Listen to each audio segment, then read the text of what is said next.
Саламатсыңарбы балдар? Бүгүнкү силер менен өтө турган темабыз канаттуулар классы. Бүгүнкү сабагыбыздын максаты силер канаттуулар жөнүндө кеңири маалымат аласыңар, канаттуулардын органдарын түзүштөрүн жана аткарган кызматтарын билесиңер. Биз бүгүн канаттуулар жөнүндө сөз кылаардан мурда биринчи канаттуулар кайсы кандай чоң топко кирерин көрүп алалы.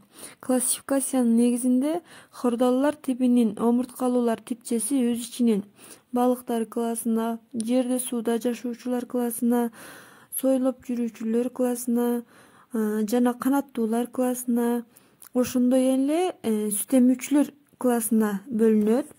Бүгүнкү сабакта биз канаттуулар классы жөнүндө сөз кылабыз. Канаттуулардын сырткы түзүлүшүн көрүп туруп эле алар учууга мыкты, ыңгайлуу деп жөнөкөй киши да айта алат. Силер көргөндө көк учкөндүн сырткы түзүлүшүн карайлы. Канаттуулар негизинен денесинин түзүлүшү баш бөлүктөн, моюндан, тулкусунан, буттарынан турат жана алдыңкы буттары булар канатка айланып кеткен. Канаттуулардын башында маанилүү деп аталган органдары бар. Мисалы тумшуктары, үстүңкү жана астыңкы тумшуктары. Бул ошол канаттуу эмне азык жегендигине байланыштуу формасы дагы, түзүлүшү дагы өзгөрүп кетет. Андан сырткары силер мында тилин көрүп турасыңар. Тил аркылуу тамактын даамын билет, азыгынын даамын. Андан сырткары бул тумшугунун үстүндө таноосу бар. Бул таноосу негизги дем алуу органдарына кирет. Ошондой эле кулагы 3 бөлүктөн турат. Сырткы, ички жана ортоңку кулактан. Кулак тешиги үстүнөн куш жүндөрү менен капталып турат. Андан сырткары жуптуу көзү бар. Булардын көрүүсү өтө курч, аябагандай. Канаттуулар өсүмдүк даны, мөмөлөр, курт, кумурскалар, жаныбарлар менен азыктанышат. Азык ооз көңдөйүнөн колконго, андан кызыл өңгөчкө өтөт. Куштардын кызыл өңгөчтөрү кеңейип, жемсөөсүн түзөт. Жемсөөдөн бөлүнүп чыккан заттардын жарымы менен тамак көп жумшарат. Жемсөөдөн бездүү бөтөгөгө өтөт. Бездүү бөтөгөдөн бөлүнүп чыккан заттар менен аралашат. Андан булчуңдуу бөтөгөгө барат. Булчуңдуу бөтөгөнүн ички бети катуу кабык менен капталган. Булчуңдуу бөтөгөнүн ичинде майда таштар жана кумдар болот. Алардын жардамы менен азыктары майдаланат. Бөтөгөдө майдаланган тамак ичегиге өтөт. Ичегиге боор жана уйку бездеринин түтүктөрү ачылат. Ичегиде азык заттар сиңирилет. Жоон ичегиден сиңбей калган азыктын калдыктары клоакага келет. Андан сыртка чыгарылат. Клоакага сийдик жана жыныс түзүкчөлөрү дагы ачылат. Канаттуулардын табарсыктары жок. Андан кийинкиси дем алуу системасы. Дем алуу системасы кулкундан кийин узун кекиртек жайгашкан. Кекиртек 2 колкого бөлүнөт. Кекиртектин колколорго бөлүнгөн жеринде жоон ойгон төмөнкү колко жайгашкан. Бул жерде үн байламталары жайгашкан. Өпкөсү губка түрүндө болот. Өпкөдөн аба баштыкчалары чыгат. Өпкөнүн ички бетинде тор сымал майда кан тамырлар жайгашкан. Аларга газ алмашуу жүрөт. Канаттуулар конуп турганда аба өпкөгө келип газ алмашуу жүрөт. Учуп жүргөндө канатын өйдө көтөргөн аба өпкөдөн аба баштыкчасына өтөт. Канатын түшүргөндө аба баштыкчасы кысылып, андагы аба өпкөгө өтөт. Өпкөдө дагы бир газ алмашуу жүрөт. Ошондуктан канаттуулардын дем алуусу кош дем алуу деп аталат. Аба баштыкчалары организмдин салмагын жеңилдетет. Учуп бара жатканда өпкөгө аба киргизип, дем алууну жөнгө салат.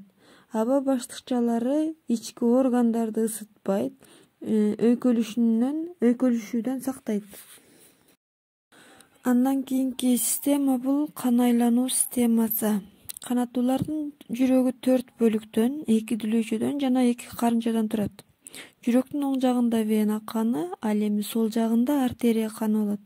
Артерия жана вена каны аралашпай, өзүнчө аккандыктан канаттуулар жылуу кандууларга кирет. Кан айлануунун 2 тегереги бар.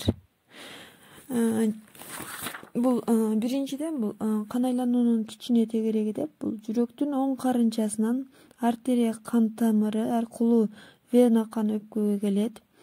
Андан кычкылтек менен байып, артерия каны кайра өпкөнүн вена кан тамыры аркылуу сол дүлөчөгө куюлат. Бул кан айлануунун кичине тегереги деп аталат.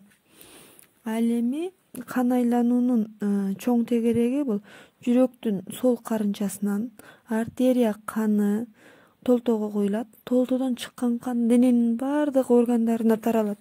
Алдыңкы жана арткы көңдөй веналары биригип, кан жүрөктүн оң дүлөчөсүнө келет. Бул кан айлануунун чоң тегереги деп аталат. Канаттуулардын скелети. Булардын скелети учууга байланыштуу жеңил, анан бекем. Сөөктөрдүн, жиликтердин ичи көңдөй, алабага толгон. Канаттуулардын скелети баш сөөгүнөн, омуртка тутумунан, кол бут курчоосунан жана бут сөөктөрүнөн турат. Силердин окуу китебиңердин 139 бетиндеги 110 сүрөтүн карайсыңар. Бул жерде карагыла, омуртка тутуму моюн, арка бел, куйрук жана чычаң сөөгүнөн турат. Арка омурткаларына кабырганын башы, экинчи учтары төш сөөгүнө бекип, дененин көкүрөгүнүн көөдөнүн түсөт. Көпчүлүк канаттууларда төш сөөгүнүн кыры болуп, ага төш булчуңдары биригип турат. Канаттуулардын алдыңкы буттарынын курчоосу 3 жуп сөөктөн, 2 мүрүдөн, 2 далды жана акырек сөөктөрдөн түзүлгөн. Алдыңкы бут курчоосунун скелети күң жиликтен, кар жилик менен укурук сөөктөн жана манжанын бир нече майда сөөктөрүнөн турат. Арткы бут курчоосу жамбаштын сөөктөрүнөн, татаал куймулчактан түзүлгөн. Жамбаш сөөгүнө арткы буттары кыймылдуу бириккен. Арткы буттары кашка жиликтен, жото жиликтен, шыйрактан, тамандын жана манжалардын майда сөөктөрүнөн турат. Андан кийинки бул канаттуулардын нерв системасы. Куштардын нерв системасы татаал өрчөгөн. Алдыңкы мээнин чоң жарым шарлары өлчөмү жагынан чоң болушат. Ортоңку мээде көрүү бөлүгү жакшы өрчөгөн. Кара куш мээнин чоңураак болушу куштардын учуу жөндөмдүүлүгүнө тыгыз байланыштуу. Баш мээден 12 жуп нерв чыгат. Куштардын көрүүсү өтө курч келет. Көрүүсүнө карата түнкү жана күндүзгү болуу экиге бөлүнөт. Угуу органдары 3кө бөлүнөт. Сырткы, ортоңку жана ички бөлүктөн турат. Ал эми куштардын угуу органдары буларда жакшы өрчөгөн.